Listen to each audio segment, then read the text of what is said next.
And ladies and gentlemen, he's one of the all-time greats, my buddy, Mr. John Wayne. You're listening to the John Wayne Gritcast with me, Ethan Wayne. The hell I was. We're talking all about the life and legacy of my father. John Wayne. Mr. John Wayne. John Wayne is the United States of America. Slap some bacon on a biscuit and let's go. Well, Richard, gosh, thank you for joining us. Today we have Richard Childress on the show, a NASCAR legend, and also a very successful winery owner in North Carolina. We crossed paths because of Patrick Gotch and our relationship with the Cowboy Channel and your relationship with the Cowboy Channel. And you're such an interesting person. We thought it'd be great if we got to talk to you for a minute on the Gritcast. Obviously, you're running that car with now with John Wayne's silhouette on it. And I thought we'd just get to know Richard a little bit. Maybe we could start from your childhood, move forward. How did this happen? Yeah, first off, Ethan, thank you for having me on. As you know, I'm a big fan of your father's and now became a fan of yours as well. After the great tour you gave me of the John Wayne Museum there in the stockyard. You know, Patrick and I have been friends for a few years, several years here, and he was telling me about building the John Wayne Museum, and I walked through it before it was even done. They were putting up the sheetrock.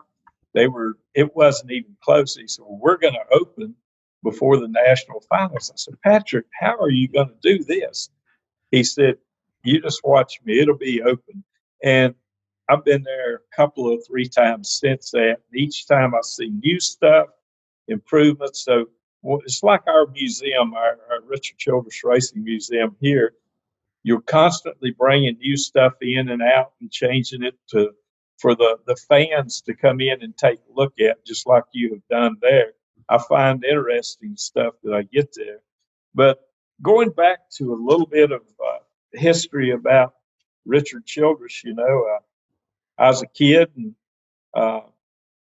just wanting to race. You know, first off, my father died when I was about 6 years old, so had a pretty trying time, and I was very fortunate to be able to take the right roads in life, and ended up the road. And you know, in life, you always got different directions you can go, and I was very fortunate to had taken the road I did, and wanted to work and see the right things in life and do the right things in life. And I always thought I was a cowboy when I was a kid. You know, I've been wearing my Wrangler jeans since day one, still wear them every day. So, Richard, was there somebody who helped you, you know, turn right instead of left when you were young? You know, I think my grandfather, he was a preacher. An old-timey preacher, you know, that they built the, you know, he did the road shows, and he still had his own little church, but he also did the road shows, the tent revivals and stuff. And, you know, as a kid, I went with him and listened and understood a lot about the right and wrong. And in life, you always got choices, and especially when you're young. And having somebody to help steer the young people in life, just like you, your brother, Patrick, all of the things that you've done, you've had somebody to mentor you along the way. And I had several people along the way that really helped guide me to make a lot of the right decisions in life. It's true. People are very important, especially when you're young, but that continues today. You know, having access to somebody like you or Patrick helps me in my life even today. But I can think back losing my dad at 17. He was older, so he was busy with work. He had some financial issues. He and my mother were separating, and things were busy. So in my early teenage years, I was kind of a free roamer. I had loose reins, and luckily, right after my father died, when I was 17, one of the stuntmen that I knew as a child, we happened to speak, and he said, "What are you doing?" And my dad died in my junior year of high school. I missed the last 3 months of it. I wasn't sure what was going to happen next. And he hired me at 17 and put me to work on the Blues Brothers, and gave me, all of a sudden, I had sort of an interest and a direction in something that was exciting to me. And I always wonder, if that guy hadn't done that, how would I was pretty rudderless at that point. What would have happened to me? And it's kind of a scary thought for me, thinking back, like, thank God he took me on. And then another guy after that job took me on back in LA. And I owe them a lot, because it just gave me a nudge to go down the right road instead of the wrong one, I think. Yeah, it's, I just feel for the young kids today that are out there. Life has changed so much from when you and I and we were coming up. We didn't have cell phones and social media. And, there's the good and the bad about social media. Yeah. And that's what I think a lot of kids today are being distracted with that. I've tried to teach our grandsons. We got Austin Dillon and Ty Dillon, who both are in NASCAR racing now. And we always taught them when they were very young, yes, sir, no, sir, yes, ma'am, no, ma'am, the right things about life. And today, I don't think kids are getting the guidance. Some of them are. I know some great kids out there that their parents are teaching them. There's so many that gets wound up in the social media, and it can blindside a lot of the kids, some of the stuff that's on there. So, but I was fortunate. Speaking of Austin, he was the biggest John Wayne fan. When he was a little kid, that's all he would watch. I mean, once or twice a week. He can sit today at 30-some years old. He went through the museum, and we had to be somewhere else. And he was reading. I mean, he get hung up on every little thing. And his wife finally said, "We got to go, Austin. We got to go." But he could recite about every word to about any of the John Wayne movies. And he was a big fan. And I think, Ethan, those things, the movies, the TV shows, the characters in those days were role models. They were. And I think that helped Austin as a young kid to understand so much. And John Wayne was his role model. He didn't have some hip hop rock singer or anything like that. He had a real true hero. And the same deal with Ty, my other grandson. Each one of them had good role models throughout their life. Seems like we have great shows now. These mini series and all these things, but it just seems like, okay, we've got production value and great writers, and we can make all these really unique things come to life. But the characters are still deficient. They're not aspirational characters. That their moral compass is off, or they're facing a situation where they got to make a choice, and they're forced to make a bad choice. And every season it seems to get worse. And that's why I think a lot of people, and it's generations of people, because John Wayne is shared from generation to generation to generation. Even today in the museum, we have a lot of kids who come in who are like your guys, who they've grown up on John Wayne. And it's interesting to me, because I didn't come to him through the screen like most people did. I was on the backside of it, so I was kind of backstage with him. So I loved my father, but I wasn't getting the same imprint that you get from the front of the screen. That didn't happen until later in life. And now I'm like a kid who tries to watch him all the time and tries to get, sort of magnetic north on my moral compass from those films, because they're so aspirational. And, in life, I think morality was a bigger issue, when I was a young boy on television and film. And now I think it's whatever makes the most money or gets the most clicks. And obviously social media, it has those algorithms that incite craziness to get clicks. So that's the bad side of it. The good side of it is that you can communicate, and you can, if you learn to use it properly, you can use it to your advantage. But if you Right. don't, if you're a young impressionable kid, sure, it's tough. So It's crazy. I know going back to when you said you were one of your mentors was a stunt uh, coordinator. I did stunt work for many years back to keep my racing going. I did some work with Burt Reynolds, Smokey and the Bandit. oh wow. The last one I did was Super Mario Brothers, and it was some wild times back in those days. And I'm still here to talk about it, just like you are. Oh, that's great. That's great. I still haven't been to your winery, and I'm really excited to get back there and see it one day. Are you going to the NFR by any chance? I have a couple of other appointments. My plans is if there's any way anything happens on one of these deals I've got to do, already made commitments, I'll be there. If Okay. not, man, it just kills me if I can't get out there. Well, we'll cross paths again soon. How did you get to start? Did you race anything when you were a young boy? Like, were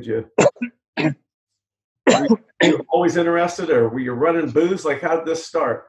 A little bit of all of the above. I had I was a kid. Like I said, my father passed away, had a stepdad. He carried my brother and I over there one night and dropped us off at Bowman Gray Stadium, a little quarter-mile racetrack. And I seen these kids selling peanuts and popcorn, and I went back and asked him, I said, hey, we want to go to the races Saturday night. We lived about 5 miles from there.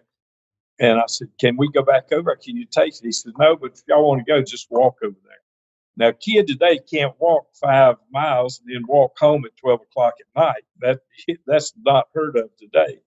So my brother and I went over there and we sold peanuts and popcorn, and the race drivers were my heroes back in the day. And, Lee Petty, Richard Petty, all of these guys back in the day, the Myers brothers, I can go on and on about the real heroes of mine. And so I said, man, if I ever get the money, I want to get me an old race car. So they started this division. I went out and bought a 47 Plymouth and paid $20 for it. And that was the best investment I've ever made in my life.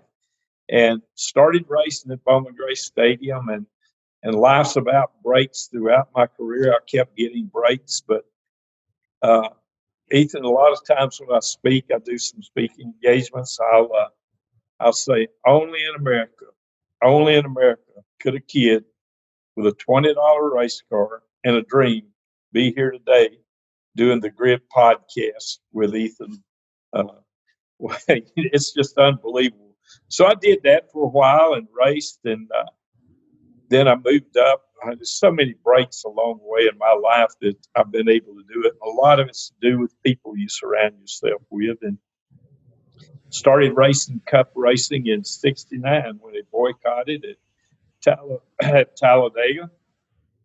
And that gave me the break. I left there that day with about probably $3,000 or something back in '69. I said, man, I'll never have to work again in my life. Well, here I am still working at an older age. So then I went on in 1981, I retired. I started in '65 and retired in '81 from driving. I was still young, but I could see how the sport was changing. And the direction it was going, I knew I wasn't going to survive as a driver. So I became an owner, put Dale Earnhardt in it, best move ever made, for 10 races in '81. Ricky Rudd for '82 and '83. And Dale came back in '84. And we ran till we lost Dale. We were really good friends. We were hunting buddies, fishing buddies, and more than just being business partners. We were good friends. We did a lot together. And, then in 2001, we lost Dale. Not only did I lose our franchise of our company, which he was, I lost a really good friend. And that was a tough decision. How do you keep going at that point? And I was going to quit. I can talk for hours about this story. But anyway, I made a decision to keep going from a hunting trip that Dale and I was on in Arizona. White Mountain Apache reservations. And so I kept racing, hired Kevin Harvick, raced, and today we have my grandson, Austin Dillon, driving the 3. My other grandson, Ty Dillon, he ran the 3 some in the truck in the Xfinity, and now he's driving for GMS Motorsports number 94. Wow. So that's a long story, but that kind of tells you how I got to where I'm at. Yeah. And did you always have an interest in wine, or was that something that came out of a real estate transaction?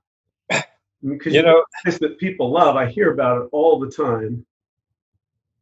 yeah, the wine business, people say, how'd you get in the wine business? I said, drinking way too much wine one night. But no, the true story is we were racing in Sonoma, Yeah. and we were racing in Watkins Glen area back in the 70s in Riverside, Ontario. Before wine was that big in Napa, I would go there and we'd race, and we'd go to all the wineries over there, which is a lot back in the day. Today, most of them's been redeveloped, but I really liked wine back in the 70s, and started to go racing Sonoma, and started racing the Finger Lakes in New York, Watkins Glen, and I said, man, if I ever get the money, I want to start a winery. So we've been fortunate to do a winery and be able to very successful, and it's something that I just dreamed about for years. And we did a wine for Patrick called the Cowboy Channel and RFD TV, and sold a lot to to the great farmers out there. Oh, good. Good. Patrick has a really interesting story as well, and I hope we get to get him on here to talk about it soon. The winery, like, you went beyond just making wine. I mean, it's a pretty significant destination for your area, because I have friends and acquaintances out there, and everybody knew the winery. It's a place that people go. They travel. Yeah, we've been very fortunate. The pandemic knocked us back some, but prior to that, we had over 250,000 people through it a year. Now this year, even with the first 2 or 3 months being off, we're still going to go over 300,000 people going through it this year. So, and we do about 60 weddings. That's a lot of weddings in 52 weeks, but 2 or 3 a week sometime. And wow. Yeah. And do a lot of events. So it's a lot going on there. Big operation. How did you get into hunting? When did that start? Oh man, that was when I was a kid, probably 7, 8 years. My stepfather's daddy carried me hunting one day, and we were setting up. He said, we're going to go squirrel. We had old rabbit guns, and we'd get rabbits out. We ate that when we was a kid because we didn't have a lot of money, and we didn't even have running water at our house. So you didn't have running water in your house? No, we had to get the water out of a spring and bring it up and put it in buckets. And then we had outhouses for the outside. And we'd eat rabbits and squirrels and whatever was out there to eat back in the day. Wow. And so he said, let's go squirrel hunting today. So he set me on a bank. We just sit there. He said, you got to sit still, don't move. And I just love the outdoors. Even when I was a kid, we used to camp out. They'd let us camp out. And ever since that, I've just fell in love with hunting. I've been fortunate to be able to hunt all over the world, from Mongolia to Tajikistan to Turkey to you name it. I've been all over the world hunting. In Africa, I've been to Africa like 24 times, I think 24, 25 times. And so I've been very fortunate to be able to do that. And hunters are your biggest conservationists today. And that's one of the things. I have a big fundraiser. We just had our 17th or 18th annual Congressional Sportsman Foundation fundraiser. And we ended up raising $1.3 million for conservation. The Pittman Robertson everybody that buys a license, ammunition, you got the Dingell-Johnson Act for all your fishing equipment, all that billions of dollars that's been raised from your hunting and fishing that goes to conservation. So that's a big, big deal. And I'm proud to be along there with those folks. Well, if we can help in that in any way, we're certainly open to it. It's a great organization. What were you hunting in Arizona? You mentioned you were in Arizona. You used to go to Arizona with Dale? No, yeah, we were elk hunting. Elk hunting? Elk hunting. I was just in Montana. I had ranches in Montana until a couple of years ago, and we would always elk hunt out there. And just got back from there from elk hunting, got a nice elk, and I actually gave the cape and the horns. You got to write everything out when you give it away to someone that didn't get an elk but wanted one, a young guy, and I kept the meat. I love elk meat. My wife and I, so when it comes to red meat, we eat a lot of elk. Do you ever, did you notice a difference between Arizona elk or Montana elk? Any flavor differences? Not really. I can't tell the difference. Now, some people may, but I can't tell a difference. You know, it's just elk meat's just good, period. Yeah, it's delicious. Yeah. It's delicious. Well, maybe one day we can go hunting. Let's do it. I'm getting ready to go. Where am I? I'm going with Governor Christie Noel up in South Dakota, pheasant hunting. Fantastic. I'm taking some friends that we auctioned off at the Congressional Sportsman on a bear hunt, and I just did a Congressional Sportsman hunting and fishing deal at my place at Brays Island for 20 guys that paid good money to go hunting and fishing with myself and Johnny Morris with Bass Pro and Cabela's. Oh, yeah. Okay. So we raised a lot of money for conservation. I don't know if you were in charge, if you were part of it, but Johnny Morris came through the exhibit. Oh, he did? When did he came through the exhibit, and I got a chance to walk through with him, and it was really, it was just a few minutes, but it was great to meet him.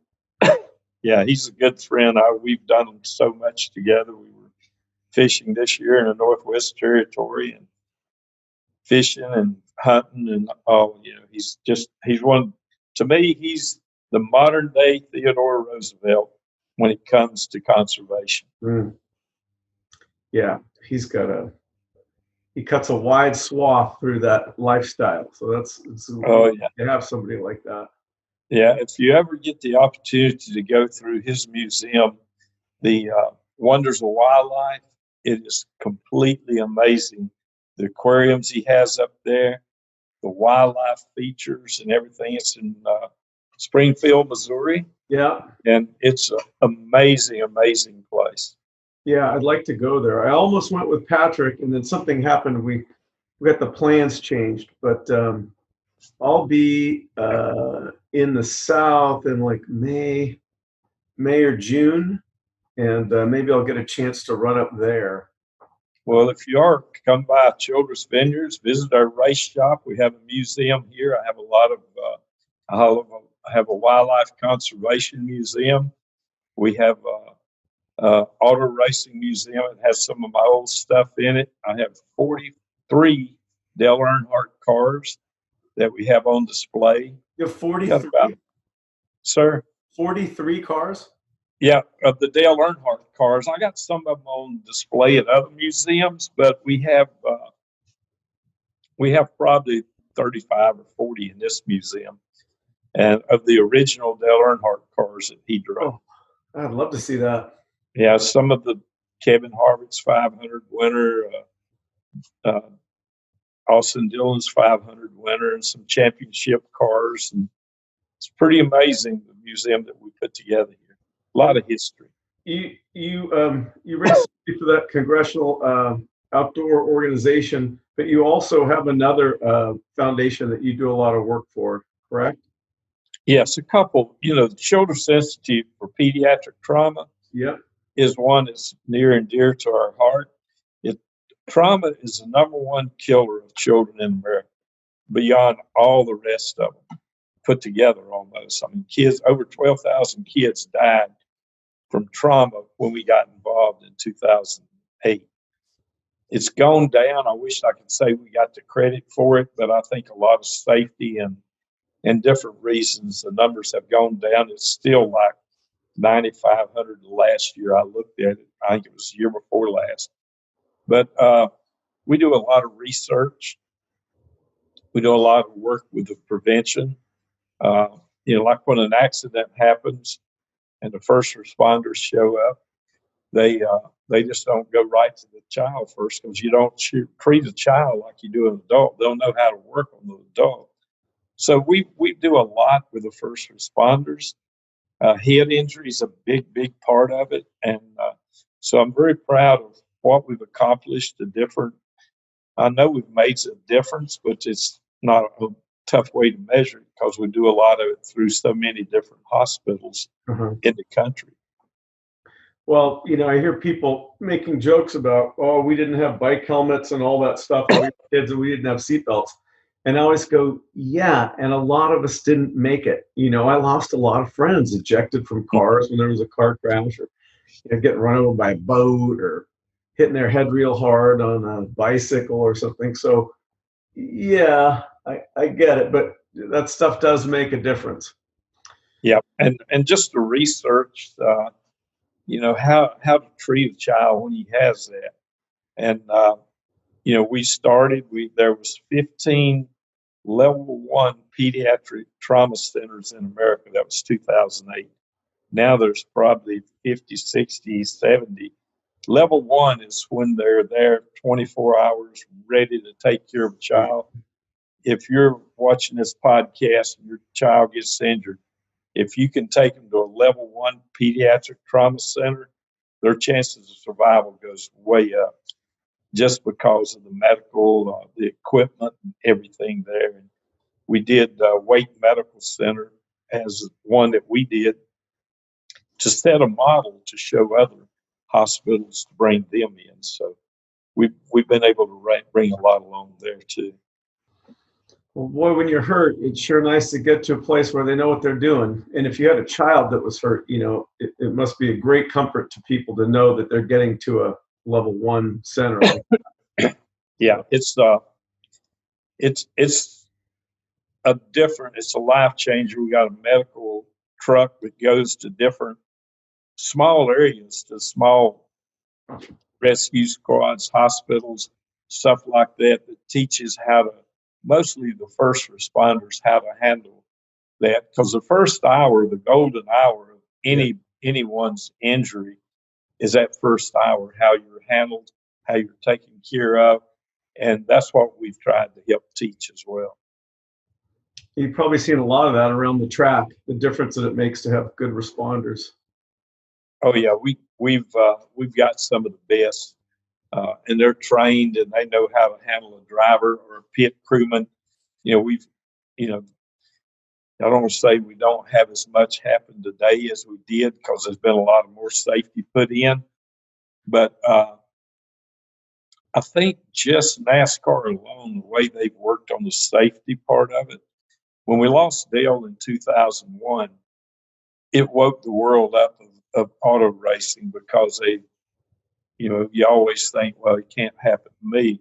But when it happened to an iconic person like Dale Earnhardt, it woke the world up. It can happen to anybody, and the safety has just went skyrocketed on the cars, the seat, the tracks.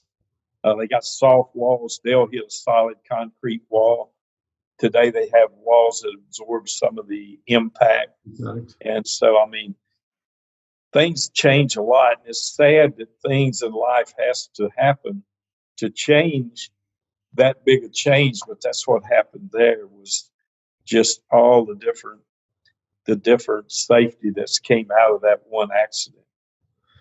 And even people just knowing and understanding and being able to see, maybe on television, how things are handled. I know, oddly enough, in North Carolina, I broke my back, and I've broken some other small bones, and there's just a feeling when your bone is broken. It's a deep, sort of unique kind of pain. And I was laying there and I thought, gosh,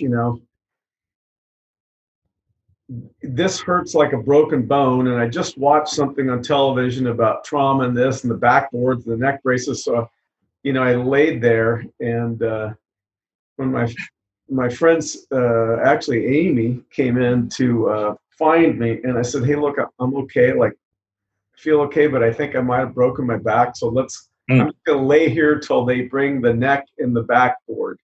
And sure enough, I had a few fractures in my back, and everything's fine. But I'm sure glad I saw that little piece of information. I didn't stand up and sever my spinal cord, by making the wrong move. Yeah. And I'm not holding it against North Carolina. It's a beautiful state, but it was a little rough when I was there. What were you doing?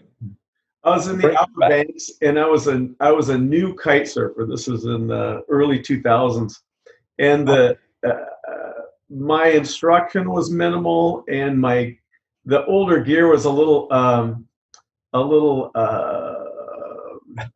more dangerous, I guess. And I made a sort of a rookie mistake, and got whipped up and over these trees and coming down through the branches, and then whipped up again and down through the branches 3 times. I mean, the wind was so knocked out of me, I can't even describe. I don't know how long it was before I could actually get air back into my lungs. And I looked like got in a fight with a wildcat, because as that kite pulled me up through all those, the trees weren't tall trees, they were like, I don't know, maybe 12 or 15 feet high, but man, you get drugged through those things. It was really like taking a beating. I didn't, at the time I was thinking, I'm going to get killed just by going through these branches, Anyway. It's wow. It was in the Outer Banks. It was near Cape Hatteras, and up until that point, I was having a really nice time out there. Yeah, we were, speaking of North Carolina, we were doing the stunt work on the Super Mario Brothers in an old shipyard in Wilmington, North Carolina. They used to build concrete ships down there. And there was a couple of injuries, and that I got beat up pretty good in that one. And so I decided then, I ain't gonna say about stunt coordinator or anybody, but I decided then that was the end of my stunt work. Like you probably did some pretty wild things too. Well, and it depends who you're working for, I mean, even even tragedy on that set recently, I was around movies where it was just all guns all day, and there's no mistakes made in over 200 films. It's tragic. It's serious business, even playing pretend. But you're doing stunt work, you're really in danger. And if you're handling a firearm, it's really dangerous. Obviously we see that now. What else? Oddly enough, you guys have all the special forces back there in that area too, training, because where I was, there was no, it was like miles from any, it's pretty remote. So I think it was a volunteer group of guys that they had to get together to come out with an ambulance or the unit to hook me up. And a special forces guy was at the kite surfing place that I was going to. And he actually came out, and I was in the middle of Poison Oak and sumac and these briars. It was just a horrible place to be. And I was laying there in the mud, and the guy came out and checked me out and sat there with me and got me loaded up, and would never, he didn't give his name or anything, but it was nice having somebody like that there, because he knew, he obviously knew his business. Yeah. We have a lot of that with the different military bases and the stuff like that. We do a lot of work here besides racing. We do other outside work for the military, and it's an honor to work with them. I used to go to, I was in Iraq. I used to travel a lot to do what USO, but it was something similar. We would go over there, some of the race teams, race drivers and stuff. And I would go over there and visit troops and all over the world. And I'd always go at Christmas to try to make them feel a little more at home. But I was in Iraq, I think it was in 2004, could be wrong, 3-4, and it caught Saddam Hussein. And I said, where have you got him? This was right there at him. I got pictures of me holding his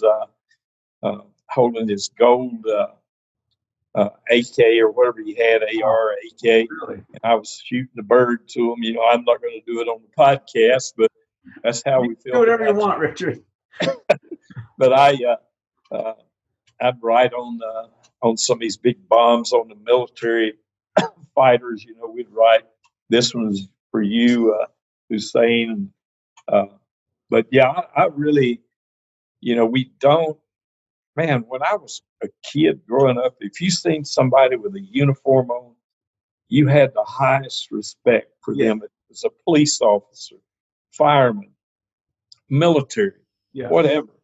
And today, it breaks my heart, just absolutely breaks my heart to see some of the things that's going on in this country. I never dreamed I would live to see some of the things that's going on in this country that's going on today. And somewhere it has to be a stop. Yeah. And I don't know where it A is. lot of people feel that way. A lot of us are disappointed with the direction that some of these things are going. I think we need to fund the police and to get more training and certainly look at different options for incarceration and rehabilitation, and trying to take, if you got a team, you got a race car team, and I'm on it. I'm the worst driver on your team, so you're going to send me to driving school and make me watch videos and try to help me up so I don't drag the team down. I think we as a society have to do it. And in a real capitalist society, you have that. You're a successful guy, and you take an inordinate amount of your time to help other people and to bring other people up, and to fund causes that help bring other people up. I don't think we can rely on the government to do it. It doesn't have a good track record for doing it. It's never been able to do it, but private individuals can. Yeah, I think you're spot on there. It's we have to do something, because I think this country's been through a lot of things throughout the history of it, through the different wars and hurricanes and battles and floods and everything you think of. Right, and we've been through a lot of social issues, and we constantly improve. It might not be as fast as some people want. We might have some people with immature mindsets out there still, but as a country, we're constantly struggling to improve. And I don't think any other place in the world, one, gives you the opportunity, or two, is constantly trying to better itself.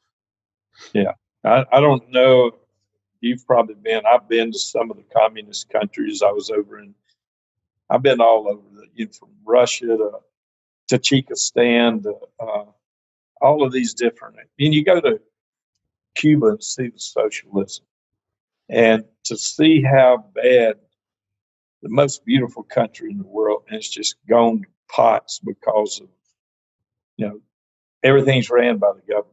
You go in a restaurant that's ran by the government, food's not good. You go to someone's house and eat, the food's great. And it's just, we don't see this country going down that road.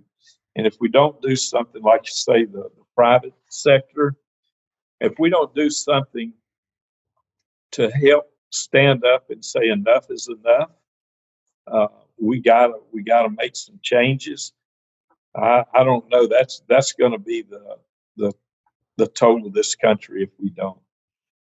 Well, I have hope that there's a large majority of the people who feel the way you do, and if we could just find some way to come together, it's hard. We've got this bureaucracy builds bureaucracy, right? You see how a business is built, and if you form a department, that department starts working almost for itself, as opposed to the whole.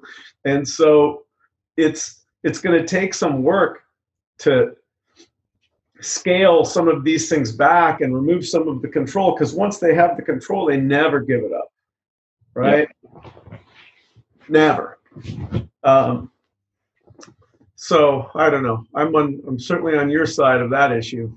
Yeah, I've been taught all my life, and I teach our people, it's accountability and respect. And that's what we got to put back in the hands of the people, the citizens, is we got to all be accountable for and direction we take. Right? They need to be incentivized to Yep. do something. And Yep. you take away all the incentive, you just, they go, why? Yep. And then their education is really significant. It doesn't have to be school education, but just education on how things actually work. Mhm. You know? That's true. Yeah. A lot of people they're not getting any of that, so they're trapped in this sort of cycle of, you're born into a place. This is what certain people do. These are the habits they develop, and that's where they languish and swirl. And it's hard for them to get out of there. Yeah. Well, hopefully for our kids and grandkids and great grandkids and the generations to come, we'll get it fixed for them. I don't know that it'll ever be back in the John Wayne days like I enjoyed life and like you enjoyed life. Man, we never locked our doors. We didn't have air conditioning. We had screens and to keep the mosquitoes out, and bugs. But other than that, you can't do it today. You got to have alarms. You got to have everything. I had 3 guys that came to kill my wife and I in 2019, and they had full intentions of breaking in, and they were going to kill us. They asked one of them, so why did you have these guns? All of them had these guns, and it was 3 of them. And they said, the one young kid said, we were going to break in, hold them hostage, and rob them. Well, you know what to do after they do that. They end up killing you. So when I was a kid, you never dreamed of that. You never heard of that. I mean, you turn the news on today, there's a killing, a shooting, or something constantly. Winston-Salem used to be one of the safest places in the world. Today, I don't even like to go down there. It's crazy. These things are happening in this country, but I was able to get a firearm. I believe strong in our Second Amendment. If it hadn't been for God for waking me up to hear him and me having a firearm to protect myself and my wife, we'd have probably been gone today. So, and you were firing your gun. Yes, I They shot were like hell at fired. This is not just like you picked it up and they ran away. No, they were outside the house, and I seen once I woke up, I seen they were there and they had guns. I said, and they started walking back around. They busted the windows. I'll give everybody some advice. If you got an alarm system, that alarm system can be hacked. They thought they had hacked our complete alarm system. They had hacked the bottom floor. And so always get you a firewall built around your alarm system and change it every so often. And so I seen them coming around the house. So I went, grabbed my pistol, and ran right by an AR-15 because you're asleep, you're not thinking. All I knew, I had to stop them. So when I opened the back door, the alarm went off. I ran around the corner and of the house where they were at, and they were running. They were done 50, 75 yards from me. I just started throwing lead at them. And so I was fortunate probably that I know I was very fortunate to be able to have a firearm in my house. And people say the bad guys will never turn their guns in. Trust me. The only thing that'll save you is a good guy with a firearm. That's right. They're already doing illegal stuff. You think you ban guns, you're only banning them from the law-abiding people. Exactly. It's just ridiculous. It makes no sense. It's just control. Those guys, it's like those guys, they'd never turn those firearms back in, But we did get them. They're in jail now, so which is Nice good. work, Richard. Nice work. I mean, you had a gunfight in your house. That's pretty incredible. Yeah, they were outside. It was at my house, and I I'm came guessing out you of don't there. live in a terrible neighborhood. No, I live in a good, perfect neighborhood. That we have our own compound built around it, fence on the outside, fence on the inside.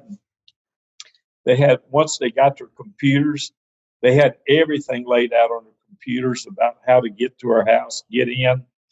It's scary what these guys knew and how they done it. Hell, they knew my dog's name, Wow. what kind of cars we drove. Once they got their computers and cell phones, it told the story. So we were lucky to be here today. That's incredible. Yeah. Incredible. Well, hats off to you for protecting your wife and your home. And I'm with you. You never see that back in our time. You just never heard of anything like that in our time. I'm talking about my time. I'm a little older than you, but. Well, I lived with my father, obviously. So, through the 60s and 70s, we lived in a little town called Newport Beach. It was a pretty small community. Right after I was born, he moved from Los Angeles down here to the beach, a place that he used to go when he was younger and hang out at the beach. And we didn't lock the door, and we didn't have security. And I was free as a young boy to, ride my bike and go all over town and do whatever I wanted. And I'd come home at dark, and he answered the door, he answered the phone.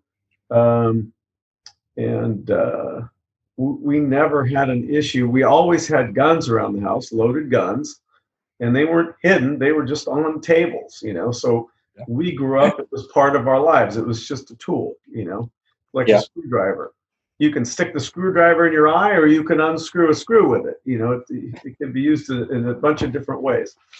So we were all used to guns, and obviously, I guess he had them there just, to protect himself. One time we were burglarized, and they stole his gun collection.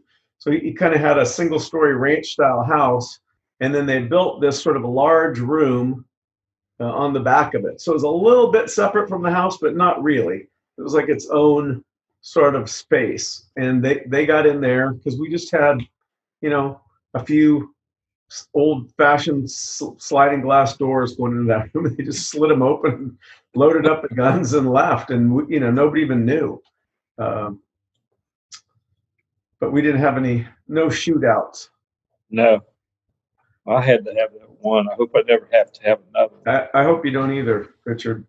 I hope you don't. Well, is there anything you'd like people to? You want to send them to your foundation site or Richard's website or something? I think just you can take tours online with RCR Racing. You can see our racing shop. You can see our museum. Tune in at the winery and buy some wine. Or if you're in this area, come by and visit.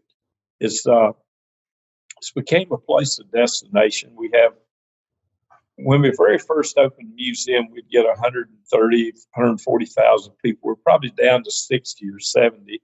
I think it's just the time right now. People, during racing seasons when we get to most of the people in. So I just invite people to come and tour the winery, tour the race shop, our museum, and have fun back in North Carolina. Sure. And if they go to your websites there, they can find out about the charities that you support. Yep, the Childress Institute for Pediatric Trauma. Okay. We have it. So I think if you look it up on there, you can see a lot there as well. Where will the car with the John Wayne silhouette on it, will it be running again? Next year, we're trying to make plans. We're trying to work the schedule out. It's a Cowboy Channel. It's been the most popular car that's been photographed at the racetrack. And I'll go back, Ethan. We did a car with John, when Dale Earnhardt, he loved John Wayne. He loved Clint Eastwood and John Wayne. And we did a car for both of those. And I've got a die cast. If I find one of those die casts, I'm going to bring it to you. Okay. With John Wayne on it, with Dale Earnhardt. But if you walked in that trailer on Sunday morning, and we had TVs in there, and he'd go up in that lounge, and maybe he had a rough evening or something, rough morning, he would come in there, and if he was watching Clint Eastwood on there, you better look out. It was going to be a long day for everybody he was racing against, or John Wayne. He'd get fired up. That's awesome. They were really inspirational characters, you know. And I think as I just felt like I grew up in a little beach town, you know, as a movie star's son. So there was that aspect of life, but it was probably only 20 or 30% of my life. The rest of the time was on a movie set down in Mexico. And it's like growing up on a ranch or around a racetrack. You had to develop some kind of situational awareness for what was going on, because I had to have my father's autograph cards ready in my pocket. I had to not cross anybody's sight line, know where the lights are, don't slip any of the cables, don't make any noise, know when they're, you know, there were some, so it was like being on a ranch or something, you know, those kids drive the tractors and, you know, cut the hay and do all the different stuff. And then, you know, then the other time we were on his boat, which was a World War II minesweeper. And again, you know, we did everything ourselves. So there was some crew, but you know, if you went diving, you put your own gear together. If you know, they went hunting off the boat, you did everything. We didn't really have a lot of other people. We weren't going to a destination where they provided all the services to us. It was, you know, winter. Where was your dad born? I'm sitting here trying to think. Well, he was born in a town called Winterset, Iowa. Iowa. Yeah.